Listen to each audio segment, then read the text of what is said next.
karakter yang berikutnya, ini yang paling unik. Tolong dicatat baik-baik, saudara. Habaib, di mana mereka lahir, di mana mereka hidup, di mana mereka berpijak, maka di situ mereka berjuang, saudara. Masya Allah. Tidak ada satu habaib pun yang dilahirkan di satu negeri terus merasa numpang di negeri tersebut, saudara. Tidak ada. Tidak ada datu-datu kita dulu para habaib yang lahir di Indonesia terus merasa, oh, saya ini Arab, saya ini Hadramut, Indonesia ini bukan negeri saya. Tidak ada, sudah. Di mana mereka lahir, di mana mereka berpijak, itu negeri mereka. Itu tanah air mereka. Dan mereka akan berjuang mati-matian di negeri tersebut. Subhanallah. Makanya jangan kaget, habaib yang lahir di India, mereka jadi orang India. Mereka angkat senjata, perang lawan Inggris, sudah. Habaib yang ada di Malaysia, mereka jadi orang Melayu. Mereka angkat senjata, mereka perang lawan penjajah. Habaib yang ada di Indonesia, mereka jadi orang Indonesia. Mereka angkat senjata, mereka usir itu penjajah Belanda dan Jepang. Bahkan mereka menjadi panglima perang, mereka peduli. Jadi tidak ada habaib dulu yang merasa, saya ini kan cuma numpang, cuma sewa, cuma ngontrak. Tidak ada, saudara. Di mana kita berpijak, itu negeri kita. Makanya saya punya pengalaman. Saya punya pengalaman di Indonesia. Saya pernah ketemu satu orang jenderal dari tentara Indonesia. Ini tentara entah maksudnya bergurau atau serius, saya tidak paham.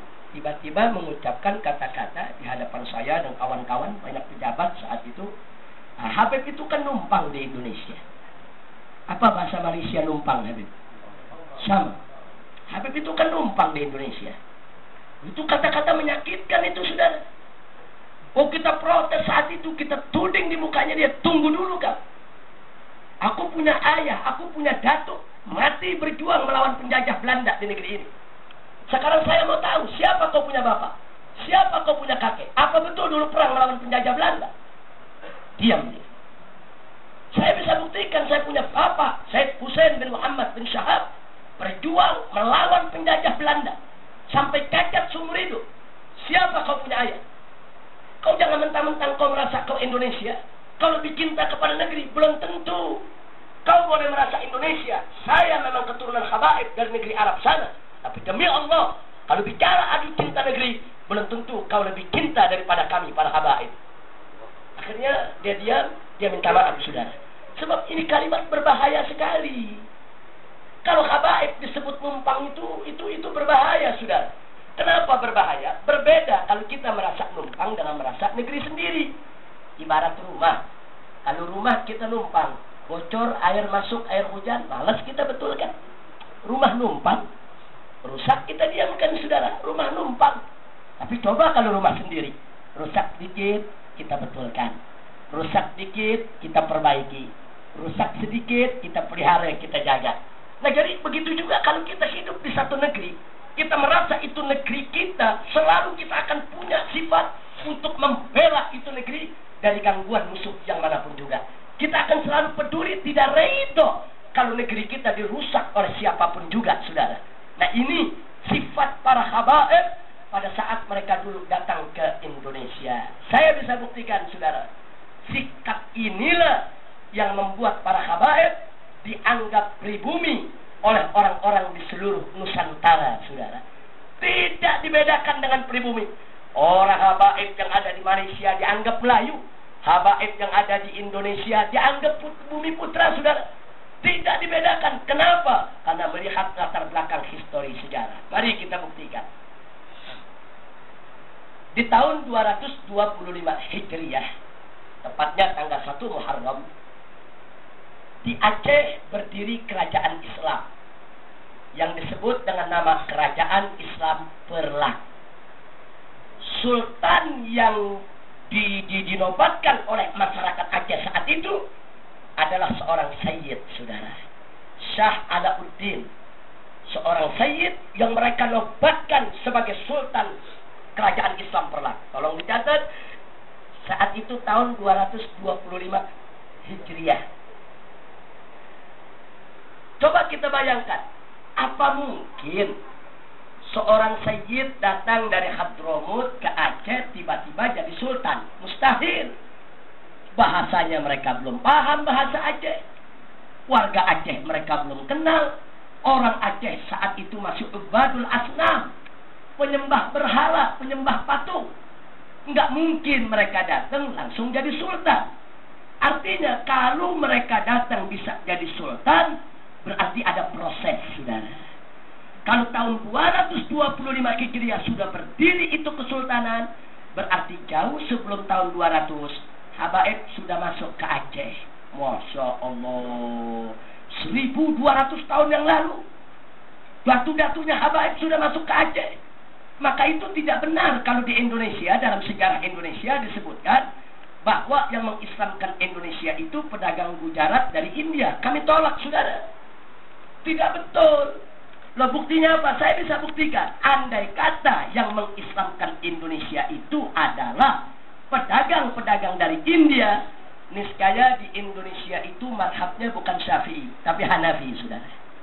Karena di bumi India itu merata mazhab Hanafi. Kalau mereka yang datang ke Indonesia, mereka Islamkan 90% rakyat Indonesia, otomatis semua diajak ke mazhab Hanafi.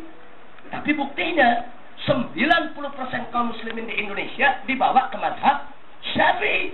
Dan ini juga satu bukti kalau datu-datu habaib yang datang ke Indonesia bukan Syiah, ya.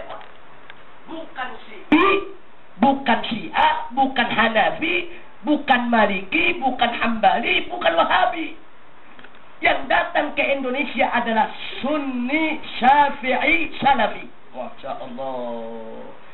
Sebab, maaf, andai kata datu-datu habaib yang datang ke Indonesia Syi'i umpama, otomatis kan dia akan sebarkan mazhabnya.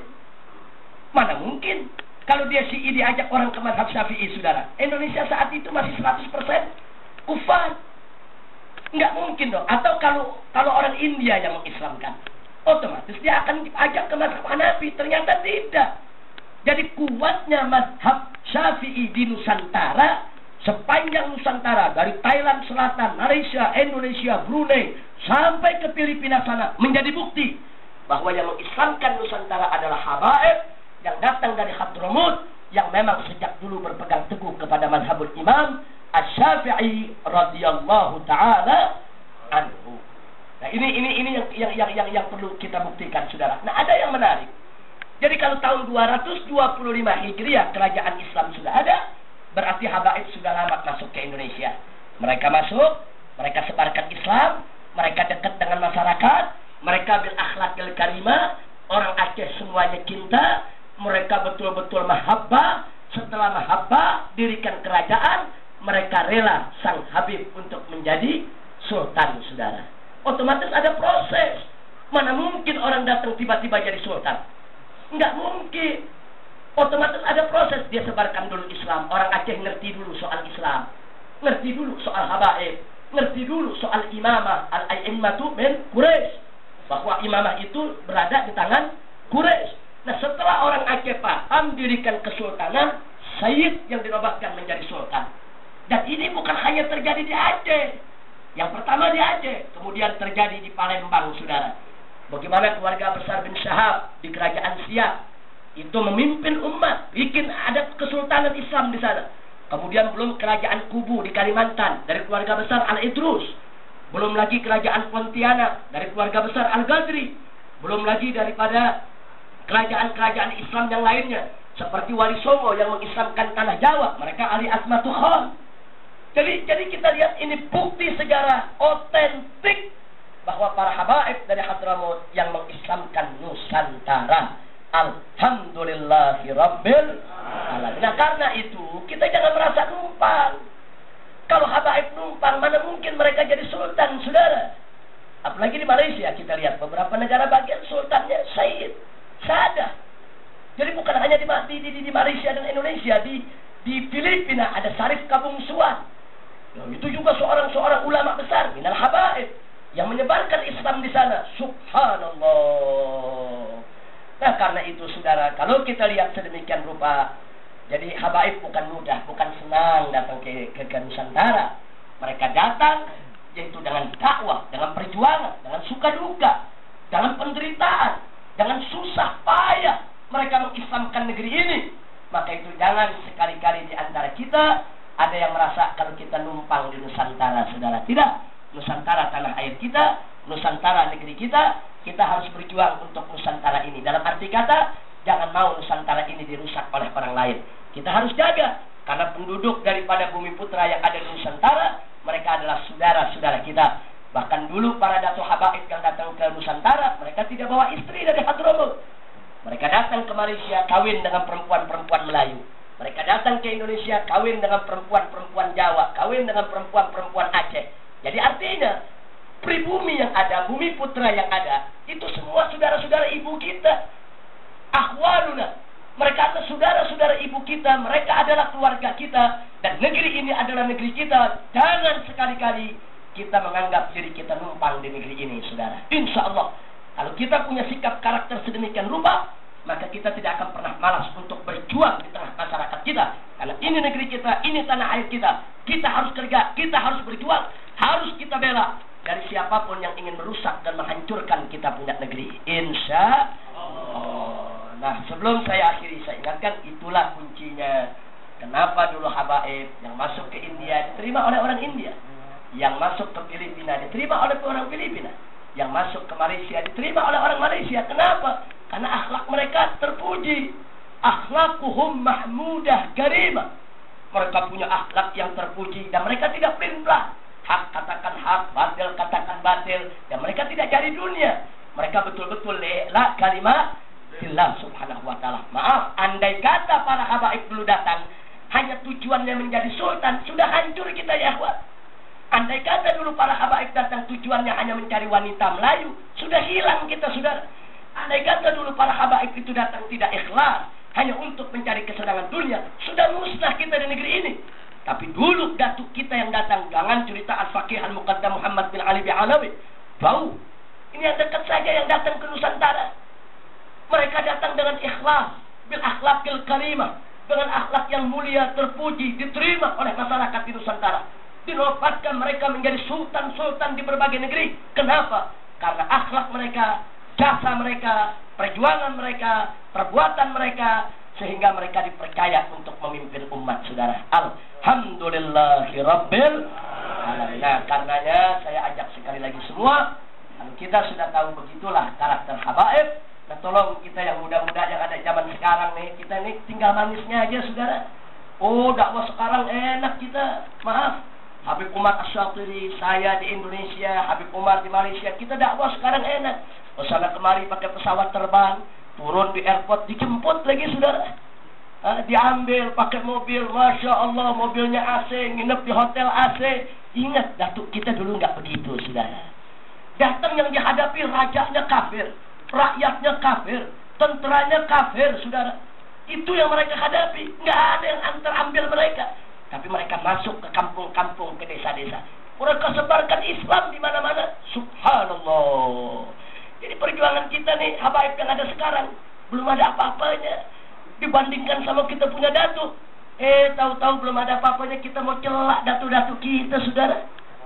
Kita kena pakai bilang datuk kita sesat lah, salah lah, ajarannya nggak bener lah. Nastaghfirullahaladzim wa natubu ilaih. Udah sebesar apa jasa kita? Mau hina kita punya datuk, kita punya kakek. Sehebat apa perjuangan kita? Kita merendahkan kita punya datuk, kita punya kakek. Tubu ilallahi taubatan. Nah, karena itu yuk akhlak kita jaga. Jadi supaya kita tahu, saya tidak bisa bahas lebih panjang lebar lagi, tapi minimal saya hanya buka sedikit supaya kita tahu siapa itu habaib. Jadi bagi mereka yang hadir yang kebetulan habaib, jadi paham. Yang kebetulan bukan habaib, insyaallah minal muhibbin, mereka juga akan paham. Jadi ini akan sangat bermanfaat, berguna bagi kita semua, insyaallah. Nah, ini yang saya harapkan, mudah-mudahan para habaib, para syaraif, dan para muhibbin dan segenap umat Islam yang ada, insyaallah kita semua yang ada di Malaysia, di Indonesia, bahkan di seluruh dunia Islam, senantiasa diberikan kekuatan iman dan takwa oleh Allah Subhanahu wa taala. Nah, sebagai penutup dari apa yang saya berikan di sini, ingat bahwa Allah berfirman dalam Al-Qur'anul Karim, faqala ta'ala, inna akramakum indallahi atqakum. Sesungguhnya orang yang paling mulia di antara kamu adalah orang yang paling takwa. Jadi jangan kehabaiban kita gunakan untuk sombong-sombong, untuk gagah-gagahan. Jangan saudara, jangan. Tapi buktikan kehabaiban kita dengan takwa kepada Allah. Karena kalau udah habib, takwa, Masya Allah, itu semulia-mulianya manusia. Nah, tapi kalau sudah habib, nggak takwa, rugi dia sudah. Serugi-ruginya manusia. Nah, karena itu yuk mari kita ikat kehabaiban kita dengan takwa kepada Allah. Insya Allah, kalau kita sudah niat baik aja mau jadi orang baik, Allah akan sucikan kita, saudara. Innama yuridullah liyudhiba ankum rijsa ahlal baiti wa yutahhirakum. Tidak ada jaminan dari Allah. Allah siap untuk membersihkan, yaitu para ahlul bait, baik ahlul kisah maupun keturunannya. Allah siap bersihkan kita, sucikan kita. Tapi mulai dulu dari diri kita. Innallaha la yughayyiru ma biqaumin hatta yughayyiru ma bi anfusihim. Allah tidak akan merubah apa-apa yang ada di suatu kaum sebelum kaum itu merubah apa yang ada di dirinya sendiri. Nah, karena itu kita rubah sikap kita, jadikan kita sebagai orang yang baik. Insya Allah, kalau kita sudah berupaya, Allah akan mudahkan. Allah akan jadikan kita orang yang soleh, orang yang alim, orang yang berguna, baik untuk agama, diri, keluarga, masyarakat, bangsa, dan negara. Amin ya rabbal alamin.